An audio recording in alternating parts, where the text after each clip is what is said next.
If you know this channel at all, which, to be honest, I doubt you do, you'll know that all I've made so far are Deltarune videos. And don't get me wrong, I love Deltarune, and it's one of those things that's always in the back of my mind. But I wanted to do some things covering a lot of other games and other media sources I like. I was planning to take a break from Deltarune for a bit and focus on some other stuff, like Balatro or maybe Magic the Gathering. But when writing other scripts, I thought about how there was a lot about Deltarune that I hadn't expressed in prior videos. So I told myself, okay, whatever, I'll cover that when I get around to making Deltarune videos again. But I legitimately couldn't focus on anything else, so I pulled up a Google Doc and started writing a lot of Deltarune stuff. Basically, what this video is me ranting about my thoughts on a lot of Deltarune topics. Honestly, I kinda blacked out when writing this, and some of it's a bit aggressive towards the community in general, but I think it expresses a lot of the thoughts and theories I have about the game. I have no idea how this video structure is going to work, but it felt like a waste to do nothing with it. Without further ado, let's get into it. So, the night.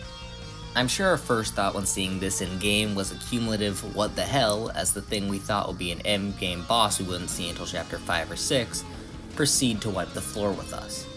The community had been talking for years about who this could possibly be, and what their goals were. Many people thought it was Chris, a theory entirely disproven by this encounter. So let's talk about who we think it actually is, and why it's absolutely not any of the other candidates people might think it is. Let's start with the antlers. The Knight's antlers point to it being a member of a certain family, the Holidays. Given we know that Noelle's Dark World form is not the Knight, that leaves us with three possibilities: Carol, Des, and Rudy. We know that Carol is colluding with Chris, like the Knight, everything surrounding December is shrouded in mystery, and Rudy... well, okay, there's not a lot of overarching evidence for it being Rudy, but there's bits and pieces, and it would be a good curveball for Toby to throw at us. I think I can knock out two of these possibilities right here and now. So we know that all monsters have magic, right? Now here's the other thing. The type of magic tends to run in families. Both Toriel and Asgore use fire magic, the Amalgamates typically have similar attacks to their family members, and of course Sam and Papyrus both use bone attacks, and the Blue Soul mode. In Chapter 2, Noelle has access to ice magic. Combine this with the Holiday family's general theme of winter and Christmas, as well as the temperature dropping when Carol enters the room, we can presume that the Holidays have access to ice magic. But how would this make any sense? The Knight only has sword or star-based attacks, never ice attacks. Why will we be shown Carol's icy personality and perceived control over temperature if she's not meant to be the Knight? Heck, why would we be shown the Holidays' connection to ice in general if none of them are the Knight? Well, here's my answer. Des. What little we know about December Holiday mostly comes from her room in Holiday Manor. Her door is painted black while all the other ones are red. Her room lacks any holiday-themed decor. She has rock posters, canisters of marijuana, guitars, M-rated video games, roller skates, and baseball bats. It's almost a direct contrast to the rest of the house. Des isn't exactly one to go with the rest of her family. She doesn't decorate her room with holiday and winter items, she doesn't choose to go by December, she listens to rock music and plays the guitar. She's a rock-loving punk with an aptitude for smashing things with baseball bats while riding roller skates. She doesn't really seem like the type to resort to magic, more likely to go in swinging with great force. This could explain why the Knight knights Chris. He recognizes his power and respects it. But Carol has a katana, I hear you say. Look at this. Look at this. Does this look like a katana or a baseball bat? The hilt is at the bottom. But Rudy was a soldier, why couldn't he be the Knight? Well, the explanation for why Rudy could be the Knight says that he's trying to find Des. A noble goal. Yes, Rudy cares about Des and obviously wants to find her, but why take on such a strange form? Why a dark and ominous roaring figure, rather than a searching hero? I think that Rudy would not want to appear threatening, but not necessarily weak either. He's a man who's not afraid to use violence, but seems like hardly likely to be the laughing, slaughtering Knight. And then there's the Knight's motivations. why would Rudy want to start the roaring? Even if he's trying to find Des, how would that help? Other than being stronger in the dark world, he would still struggle. And even that, why is he opening portals in libraries and school closets? If he's trying to find his daughter, why not in the place we presume that she disappeared? Why bother with the other fountains at all? The Knight clearly knows about the Titans and the roaring, so why would Rudy want to cause it? All of this is without saying that Rudy is horribly sick. I find it hard to believe that this overwhelming entity with incredible power is a man who needs to be hospitalized near constantly. Then there's also the fact that the Knight is left-handed, like Des, and, Des's motif is in Black Knife.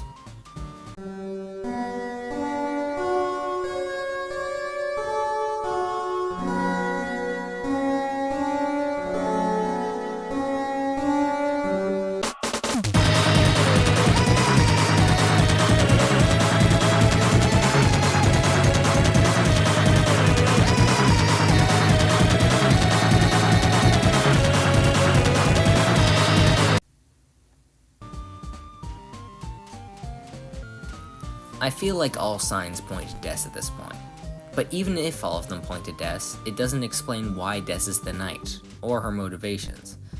The dark nature of the Knight and the holes in its hands seem to point to some Gaster connection. We don't really know if Des is missing or dead. I know she has no gravestone, but let me cook a little. Past theories have suggested that Des may have been killed. For example, we know from the Egg Room dialogue that Chris had something horrible that he felt guilty about in the past, and had to go to the hospital for past violent tendencies. Tie this in with the knife that we know that they always care. This led to some people, including me, to believe that Chris stabbed Des to death, whether on accident or on purpose. It's also possible that it could have been Noelle. Hear me out. We know from Undertale, all monsters can do magic. It's just presumed they don't in Deltarune's light world because they aren't battling or in need of it. We also know from Chapter 2 dialogue that the children of the Dreamers in the holidays would play together in the woods at night, by the area where the bunker is. We also know that this area isn't exactly the safest. Lost where the forest would grow, the children followed the pointed tail, the poor children, is the unscrambled message of an organic in Chapter 4, warning of the dangers of this place. Let's say a younger Noelle, afraid of the dark and shivering, could lose control of her powers, casting Snowgrave on accident. This would explain Des's disappearance and the fact that Noelle has trauma from that spell. Don't forget, the same chapter we learn about Snowgrave is the same chapter that we have dialogue between Noelle and Chris about how they used to play in the forest behind the graveyard. In either of those scenarios, Des could have been, let's say, taken into the bunker by some entity. Given that the shelter code is inside Des's guitar, it's also possible that she was investigating the bunker of her own free will. But point being, we presume that the heart of the darkness lies in there. Whether Gaster, the angel, or something else, it's the heart of the issue. If it took Des, it could have corrupted her, bent her to its will, turned her into the Knight. If she is dead, well, we know from Gerson that dark worlds can revive those who are lost. If something dragged her body into the bunker, that would make sense why there's no grave. Then, same story, it corrupted her, turned her into the Knight, and sent her out. The Knight is dark and near unrecognizable because it's been warped out of its natural dark world form and is quite possibly decayed. I think this makes a bit more sense if we presume that it's Gaster in the bunker. He's no stranger to playing God with monsters' lives, just ask the Amalgamates. Now, let's say Des was, augmented by Gaster, or whatever's in the bunker. Filled with dark, made stronger. This would explain the Knight's overpowering strength. If Des was augmented, this could explain why they can't fight in the light world. They may be weakened by being filled with so much dark, while alternatively strengthened in the dark world. If she's resurrected, then she can only be in the light world for a limited time before she has to go back to a dark world or the bunker. We know that a Lightner's dark world transformation lasts for a moment before they re-enter the light world. Some have theorized that this is due to the perception of light. I wouldn't say it's that much of a stress to say that something that was augmented to have more darkness could sustain a darker form for a bit longer before it fades, maybe just enough time to get to the bunker. Finally, it also explains why Carol and Chris would be willing to work with whatever's in the bunker and the Knight. Carol is in charge of the bunker and presumably knows there's something dark in it. It will be one of the first places she would look for deaths in that area. Let's say whatever's in the bunker has augmented deaths. They have a tool, but more of a force of nature, not much of a planner. Knowing what we do about Gaster-like augmentations, the recipients often lose much of their memory and intelligence. This entity wants to start the roaring, but doesn't have a necessarily reliable tool. Des is strong and can make fountains, but has limited time, in one way or another. The entity needs another way to make fountains, and ideally to use the Knight rather as a last resort if things get bad. So it makes a deal with Carol, who is unaware of the Knight's identity, or potentially has never seen the Knight. The entity says that it will help her find Des or bring her back, but only if they help make more fountains. Tie this in with Carol's tendency to preserve things she cares about, I have no doubt she would agree. Except, of course, Carol can't do it. She's busy a lot of the time and it would be suspicious, especially if fountains appeared wherever she went off to. So she recruits Chris, who, once informed, also wants to find and resurrect Des, especially if they were present or even the cause of the incident in which Des disappeared or died. It all makes sense. Okay, now to talk about heaven and hell. That's a weird transition, I know. There are a surprising amount of references to heaven and hell in this game. Jevil and Spampton both mentioned heaven and hell in their dialogue, and there are obviously a lot of references to angels and demons. There are characters like Eram and Friend that look and act like demons. You get the idea. A lot of this stems from the prophecy. The Ring of Heaven's Call and the Tale of Hell take Crawl. And as I mentioned earlier, there are multiple references to the pointed tail near what is presumed to be the bunker, and the tail that must not be followed. We also know that Caddy and Chris once tried to summon a demon. Some have reasoned that this is us, the soul, and could explain why we are possessing Chris. In addition, Undertale references an underworld quite a bit. That is, under the underground. And it's perceived to be some kind of lower area of existence. Many have started calling this the depths. It's effectively the lore term for the code of the game. Taking a lot of bits and pieces of dialogue, many have started presuming that this is where Gaster was shattered in. And if we presume that we the player are the angel, as theming and symbolism would imply, then perhaps our world is heaven. The soul emits light after all. What if our world is lighter than light? If the depths is darker than deepest dark, then maybe that explains why it is so down in the aspect of realness. Think about it. Our world, obviously real. The game of Deltarune has physical substance, but isn't truly real. There is also a space of non-reality in that game that is the dark world. And the actual thing that cements the game as not real, the laws in which it abides, is the depths, the rules for an imaginary world. Now, do I think that the characters are going to jump through the screen and into our world by making a lighter than light world? Absolutely not. That's too meta, even for Toby. I just thought that it's interesting how this entire system of reality works within the game. Now, back to heaven and hell for a second. I believe, somewhat similar to Undertale, at the end of Deltarune, we will be judged. If we were quote-unquote good, a relatively normal route, the game will just end. We already are in heaven, after all. But I believe that on a weird route, we may be sent to the depths to meet our creator, Gaster. The line, "the angel will be met with its desire" from the prophecy, may imply that your choices do matter, but do not alter the game's actual ending, just what happens after. If we desire to be nice, we're rewarded. If we push our measure of choice to see what happens, we will view the ultimate source of it. Alright, now about the prophecy.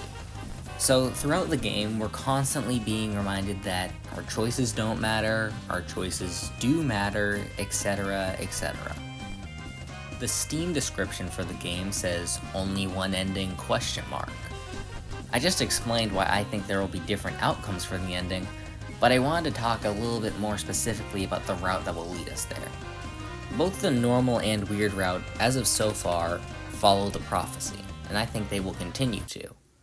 In a previous video, I covered how Noelle is the second hero, and Susie is the girl that we hear of at the end. The girl with hope crossed her heart, and at last was the girl. What I did not mention was the line, "love finds its way to the girl." This one, I believe, is definitely referring to Noelle. In a normal route, her relationship with Susie advances. In a weird route, well, we know from Undertale that love can be an anagram for level of violence. What do we do during the weird route? Kill, freeze, obliterate just for a choice. My point is, these both technically follow the prophecy.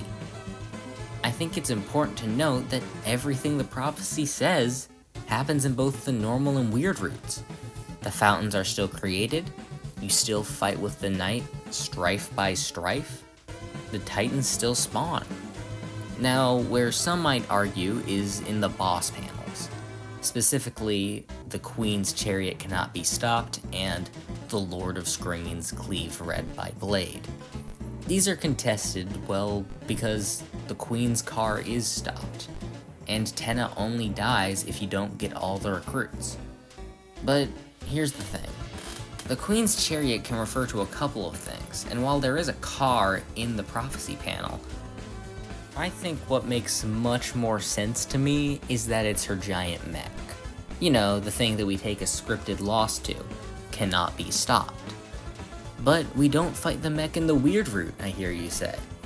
Well, the reason that we don't is because Queen is out searching for Noelle tirelessly in her car. We can't stop her from doing that. That's the meaning of that prophecy. Then, also, the Tenna prophecy isn't necessarily referring to him dying. It's more referring to the cutscene where the knight slashes his arms off, which happens regardless of route.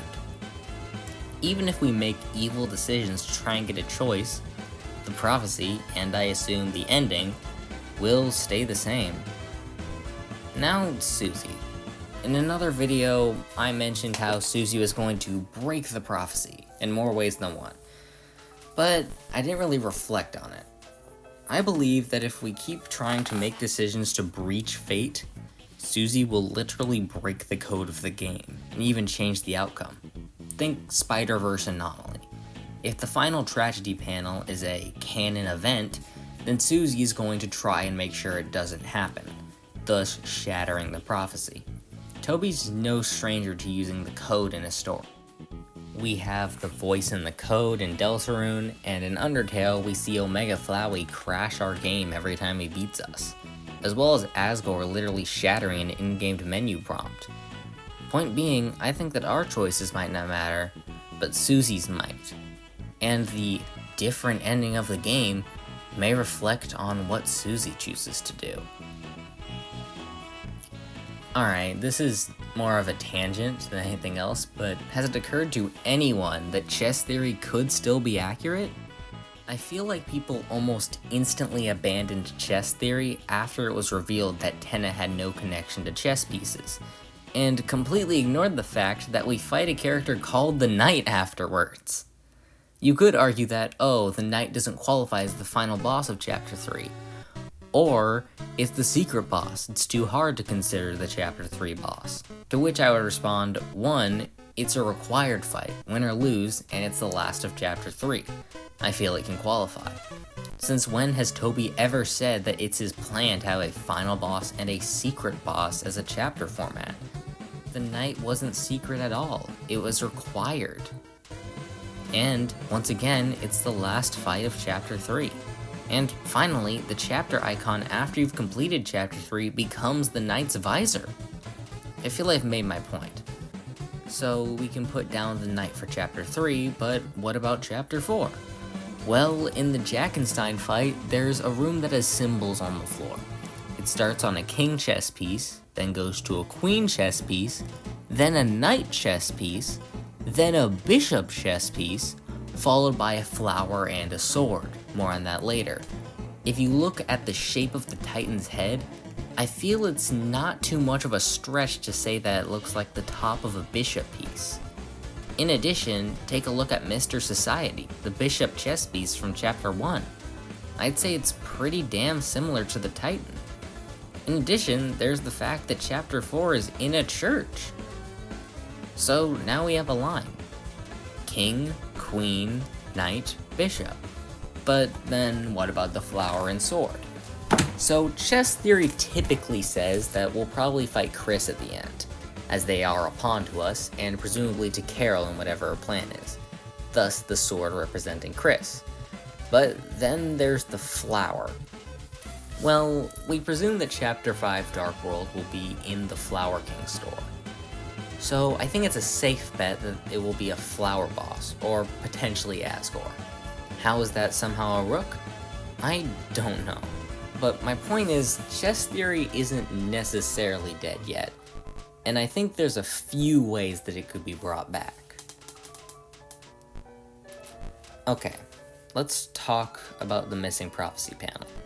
The biggest mystery in Deltarune. I have thought so much about this that it makes my head hurt. I want to come out immediately saying that I don't think the panel says that all dark fountains must be sealed, or the castle fountain must be sealed, or something similar to that. I know that's what a lot of the community thinks, but personally, I think it's a bit too anticlimactic. I know it's a big deal and that was resulting in a lot of emotional weight for our main characters, but I think Susie's reaction just doesn't feel right. It's something that she believes that none of them would ever let happen, especially Ralze, which I feel doesn't fit at all what we know so far. Think of when Ralze breaks down crying, saying he didn't ask to know this much, they never wanted to know these awful things. Being separated from his friends would be sad and crushing, but I don't think that eventuality would lead to this extent of sadness and torment of just knowing this information. Then think of right after the Titan fight, when he learns that Susie went ahead. He's absolutely mortified. Why would he be so worried about Susie even seeing?